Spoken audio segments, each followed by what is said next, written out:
अब दरअसल ये वही चेहरा है जिसके चलते नागपुर के अलग अलग हिस्सों में जो है हिंसा हुई, उपद्रव हुआ, दंगा हुआ। सीधे रुख करते सहयोगी जतिन का। जतिन, जिस तरीके से आप लगातार वहां से रिपोर्ट कर रहे हैं, अलग अलग जगहों पे जा भी रहे हैं, जायजा ले रहे हैं, लोगों से बातचीत कर रहे हैं, लेकिन पूरे मामले में जो एफआईआर दर्ज हुई है उससे बड़ा खुलासा हुआ है।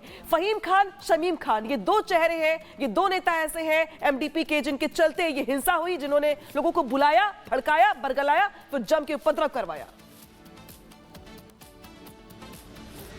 बिल्कुल, देखिए फहीम खान को लेकर एक और अपडेट अभी जो सामने आया है उसमें यह कि फहीम खान वो शख्स है जिसने सबसे पहले एफआईआर हिंदू संगठन के खिलाफ कराई थी।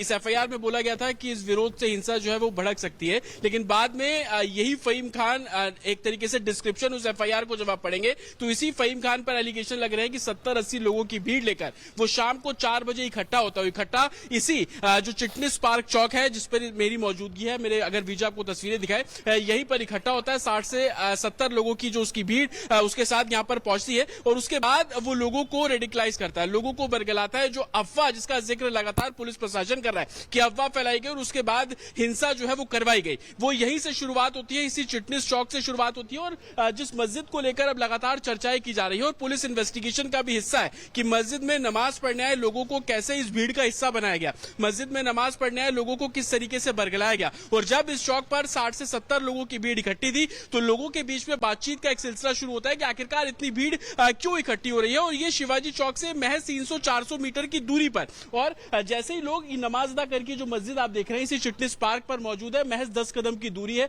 आप ऊपर ये अंडर कंस्ट्रक्शन फ्लाईओवर देख रहे हैं और इसी अंडर कंस्ट्रक्शन फ्लाईओवर के नीचे की तमाम तस्वीरें सबने देखी कि कैसे हिंसा हुई। लेकिन इस मस्जिद से जब शाम की नमाज अदा करने के बाद लोग बाहर आते हैं, 4 बजे जो भीड़ 70 से 80 लोगों की थी, लेकिन नमाज अदा करने के बाद वो भीड़ तकरीबन 150 से 200 की हो जाती है। और जब नमाज अदा करके लोग बाहर आते हैं वो भी चर्चा का विषय बनते हैं कि आखिरकार इतनी भीड़ क्यों। यहीं से ही रेडिकलाइज करने का काम शुरू किया जाता है और यहीं से ही और भीड़ जो इकट्ठी हो। और एफआईआर को जब आप पढ़ेंगे तो 51 नामजद लोगों के खिलाफ एफआईआर है। और एक और सवाल बड़ा है, जब पुलिस की एफआईआर ये साफ तौर पर बता रही है, नंबर दे रही है कि 500 लोगों की भीड़ जुटाई है फहीम और शमीम खान ने, ये तरीका क्या अख्तियार किया था? क्या कोई व्हाट्सएप ग्रुप बना हुआ था, उस पर मैसेज दिया जाता है, किसी कॉल के जरिए, या किसी और व्यक्ति को जिम्मेदारी दी थी? क्योंकि 500 एक बड़ा नंबर है, 500 लोग एक जगह एक साथ आ जाते हैं, ये तरीका क्या अख्तियार किया गया था?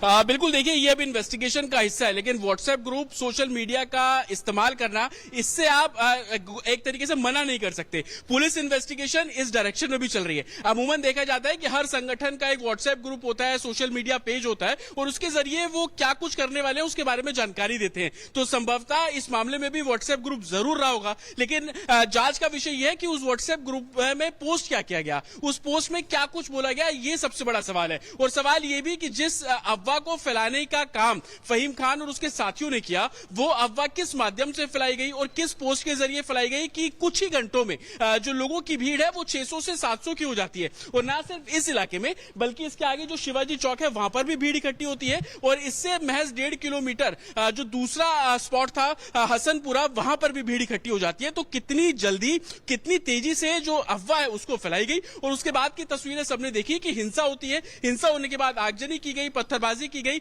और टारगेट किया गया। सबसे बड़ा सवाल यही कि टारगेट किया गया, उन गाड़ियों को निशाना बनाया गया जिसपे हिंदू चिन्ह, स्वास्तिक या जय श्री राम या कुछ भी लिखा हुआ है, उन गाड़ियों को निशाना बनाया गया जिसपे भगवान की प्रतिमा डैशबोर्ड पे लोग अक्सर लगाते हैं, उन गाड़ियों को तोड़ा गया। लोगों से कल हम लगातार बात कर रहे थे, लोग बता रहे थे कि सड़क के दूसरी तरफ जो गाड़ियां खड़ी थी जो कि एक दूसरे समुदाय की, उनकी गाड़ियों को कोई नुकसान नहीं पहुंचा, लेकिन सड़क के इस तरफ जो हिंदू लोगों की गाड़ी खड़ी थी उन सबको तोड़ा गया। तो कहीं ना कहीं टारगेट कर और एफआईआर जब आप पढ़ रहे हैं तो उसमें लिखा है कि लोग लगातार ये नारेबाजी कर रहे थे कि हिंदुओं को नहीं छोड़ेंगे, मारो हिंदुओं को, इस तरीके की नारेबाजी की जा रही थी। और जब 150 लोगों की भीड़ इस तरीके से नारेबाजी करेगी और संभवतः आसपास के जो टाइमिंग ऐसी थी कि नमाज अदा करके लोग बाहर निकल रहे थे, वो उस भीड़ का हिस्सा बनते हैं। और तस्वीरें उसके बाद सबने देखी कि कैसे भीड़ दौड़ रही है, पुलिस उनको रोक रही है, पुलिस हेलमेट पहनी हुई है, पत्थरबाजी हो रही है, पुलिस खुद को बचा रही है, दूसरे जो पक्ष है उनको घरों में जाने के लिए बोला जा रहा है। महिला पुलिसकर्मी जो तैनात थी उनके साथ साथ अभद्रता की गई, उनकी वर्दी खींचने की कोशिश की गई, अश्लील कमेंट्स उनको किए गए और यही कारण है कि पुलिस इस पूरे मामले में अब लीगल ओपिनियन ले रही है। एफआईआर संभवतः इस पूरे मामले में दर्ज कर ली गई है और जितने भी ऑफिसर्स थे जिनके साथ बदसलूकी की गई उनके स्टेटमेंट को भी आधार बनाया जा रहा है। लेकिन सबसे बड़ा सवाल अभी भी वही बना हुआ है कि फहीम खान जो कि जिम्मेदार इस पूरे हिंसा को लेकर डिस्क्रिप्शन में एफआईआर में उसका नाम, उस पर ये एलिगेशन लग रहे हैं कि उसने भीड़ को इकट्ठा किया। फहीम खान पे एलिगेशन लग रहे हैं कि उसने लोगों को बरगलाया। फहीम खान पे एलिगेशन लग रहे हैं कि उसने अपने सोशल मीडिया अकाउंट के जरिए मैसेज पहुंचाया। फहीम खान पे एलिगेशन लग रहे हैं कि उसने अपने सोशल मीडिया के जरिए लोगों के जरिए अफवाह को फ्लोट कराया, अफवाह को और ज्यादा फैलाया और उसका नतीजा सबने देखा कि 33 पुलिसकर्मी जो है वो घायल हो जाते हैं। 5 आम लोगों को वो भी घायल हुए, अस्पताल भेजा गया। जिन 46 लोगों की गिरफ्तारी की गई है उसमें भी 6 लोग घायल हैं जिन्हें अस्पताल में भर्ती कराया गया। तो सबसे बड़ा सवाल ये कि फहीम खान का रोल, जो कि एक पॉलिटिकल पार्टी जो कि स्टेट लेवल पर बनी हुई है, जिसको माइनॉरिटी डेवलपमेंट पार्टी वो बोलते हैं, जिला अध्यक्ष उसके बताए जाते हैं, उनके कहने पर भीड़ इकट्ठी होती है। हिंदुओं के प्रदर्शन का विरोध वो लगातार कर रहे थे, कई बार शिकायत दे चुके थे, लेकिन दोपहर को जो प्रदर्शन हुआ शांतिपूर्ण तरीके से हुआ। उसके बाद शाम को भीड़ इकट्ठी करना और वो टाइमिंग चूज करना कि जब बड़ी संख्या में लोग नमाज अदा करने शाम को मस्जिदों में पहुंच रहे थे, उन लोगों को किस तरीके से रेडिकलाइज किया गया, वो सबसे बड़ा सवाल। और मस्जिद में लगातार आपको दिखा रहा हूं, उस दिन हमने तस्वीरें भी देखी, जब भीड़ इकट्ठी हुई तो कई जगहों से अनाउंसमेंट किया गया, बोला गया कि भीड़ अवैध है, आप लोग हट जाइए। लेकिन भीड़ जब सड़क पर थी, लोगों को किस तरीके से रेडिकलाइज किया जा रहा था, लोगों को किस तरीके से उकसाया जा रहा था, लोगों को किस तरीके से भ्रमित बातें जो है वो बताई जा रही थी, अफवाह जिसका जिक्र प्रशासन कर रहा है लोगों तक पहुंचाया जा रहा था। और उसके बाद देखने को मिला कि ये जो पूरी सड़क जो अब सुनसान है, कर्फ्यू यहां पर लगा हुआ है, इस सड़क पर तकरीबन 600 लोग खड़े हुए थे। ना सिर्फ खड़े हुए थे, उसके बाद उग्र भीड़ ने कई इलाकों में पहुंचे जो कि हिंदुओं के इलाके हैं, उनकी गाड़ियां वहां पर थी, उनके घर वहां पर थे। लोगों ने यह भी बताया कि उन घरों को टारगेट किया गया जिसके ऊपर भगवा झंडे लगे हुए हैं। भगवा झंडे देख देखकर उनके घरों पर पथराव किया गया। महिलाओं की कलम ने आपको बात सुनाई कि वो बता रही हैं कि किस तरीके से बातचीत का एक सिलसिला शुरू होता है कि आखिरकार इतनी भीड़ क्यों इकट्ठी हो रही है। और ये शिवाजी चौक से महज 300-400 मीटर की दूरी पर, और जैसे ही लोग नमाज अदा करके जो मस्जिद आप देख रहे हैं इसी फिटनेस पार्क पर मौजूद है, महज 10 कदम की दूरी है। आप ऊपर ये अंडर कंस्ट्रक्शन फ्लाईओवर देख रहे हैं और इसी अंडर कंस्ट्रक्शन फ्लाईओवर के नीचे की तमाम तस्वीरें सबने देखी कि कैसे हिंसा हुई। लेकिन इस मस्जिद से जब शाम की नमाज अदा करने के बाद लोग बाहर आते हैं,